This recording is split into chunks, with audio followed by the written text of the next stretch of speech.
Assalamualaikum warahmatullahi wabarakatuh.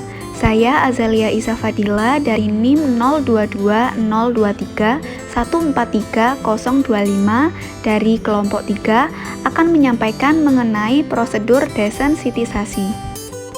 Desensitisasi merupakan prosedur perawatan yang dilakukan untuk mengatasi rasa sakit akibat hipersensitif dentin yang disebabkan oleh terbukanya tubulus dentin dengan cara menutup tubulus dentin yang terbuka menggunakan agen desensitisasi. Perawatan desensitisasi diindikasikan pada gigi yang mengalami hipersensitivitas dentin akibat adanya resesi gingiva Miller klasifikasi 1 dan 2, pasca perawatan bleaching, gigi tanpa adanya karies, dan pasca scaling dan root planing. Namun, kontraindikasi dilakukan desensitisasi adalah pada gigi dengan kondisi hipersensitif akibat adanya lesi karies atau kerusakan pada area servikal gigi, seperti pada gigi karies, gigi atrisi, gigi abrasi, dan gigi abfraksi. Agen desensitisasi yang umum digunakan yang pertama yaitu at home, yaitu yang pertama dentifrice, yaitu pasta gigi yang mengandung fluoride, kemudian strontium chloride, yaitu Sensodyne. Lalu agen desensitisasi yang umum digunakan pada klinik dokter gigi yaitu sodium fluoride, stannous fluoride, strontium fluoride, potasium oksalat, kalsium fosfat, kalsium karbonat, bioaktif glasses, dan gluma yang merupakan kombinasi dari glutaraldehid dan hema. Ada 3 mekanisme kerja dari agen desensitisasi, yaitu yang pertama pembentukan smear layer pada permukaan dentin yang terbuka. Kedua, aplikasi agen topikal yang membentuk endapan tak larut dalam tubulus. Yang ketiga, menutup atau menyumbat tubulus dentin dengan plastik resin, di mana ketiganya dapat mengecilkan diameter atau menutup tubulus dentin sehingga tidak terjadi perpindahan cairan. Selanjutnya, persiapan alat dan bahan yang digunakan dalam prosedur desensitisasi yaitu yang pertama, diagnostic kit, lalu low speed, brush, near beacon, depth glass, microbrush, 3-way searing, cotton roll, povidone iodine 1% dan povidone iodine 10%, gluma, lalu pumice, dan searing. Persiapan operator. Yang pertama dilakukan yaitu operator mencuci tangan sesuai dengan 6 langkah WHO.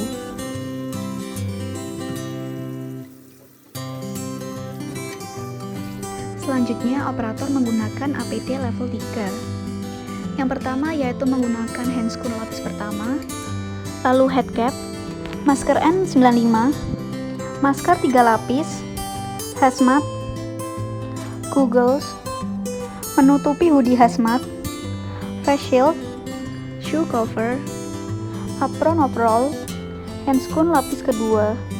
Selanjutnya persiapan pasien. Yang pertama, pasien diinstruksikan untuk menggunakan gaun, lalu headcap, dan goggles. Selanjutnya, mempersilahkan pasien untuk duduk di dental chair dan memposisikan pasien dengan posisi semi-supine dengan mulut pasien sejajar dengan siku operator.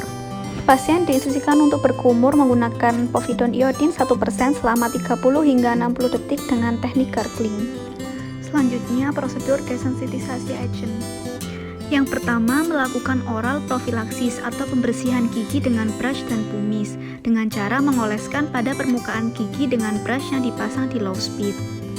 Lalu lakukan irigasi dengan air, kemudian keringkan dengan 3-way searing. Selanjutnya, melakukan isolasi daerah kerja pada daerah mukolabial fold dengan cotton roll untuk mencegah kontaminasi saliva. Lalu, bahan desensitasi diaplikasikan pada gigi menggunakan microbrush pada servikal gigi dan permukaan dentin yang terekspos dengan gerakan searah dan biarkan selama 15 hingga 30 detik. Selanjutnya, keringkan permukaan yang dilapisi desensitisasi agent dengan 3-way searing. Lakukan evaluasi dengan menggunakan 3-way searing secara perlahan dan melihat apakah bahan desensitisasi agent sudah bekerja atau belum dan menilai adanya rasa ngilu atau tidak.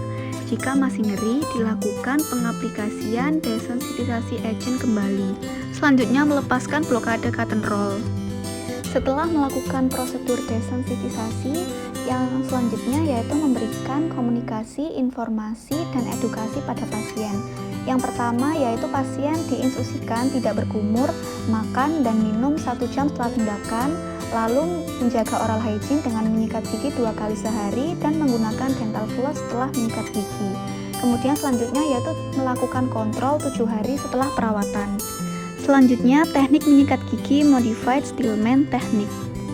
Pertama, pilih sikat gigi dengan bulu sikat yang halus.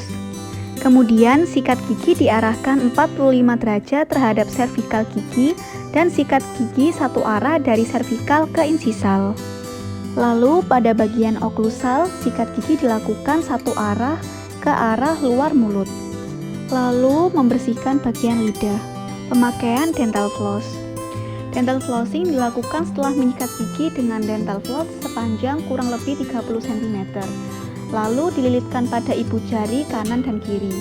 Masukkan dental floss ke interdental gigi, lalu lakukan gerakan maju mundur dan ditarik pada kedua sisi secara bergantian dengan membentuk huruf C. Lalu dental floss dimasukkan hingga sulcus agar sisa makanan dapat keluar. Pada bagian gigi lainnya dapat menggunakan dental floss yang masih bersih. Lakukan pembersihan dental floss di setiap interdental gigi. Sekian video dari saya, kurang lebihnya mohon maaf, semoga bermanfaat. Terima kasih.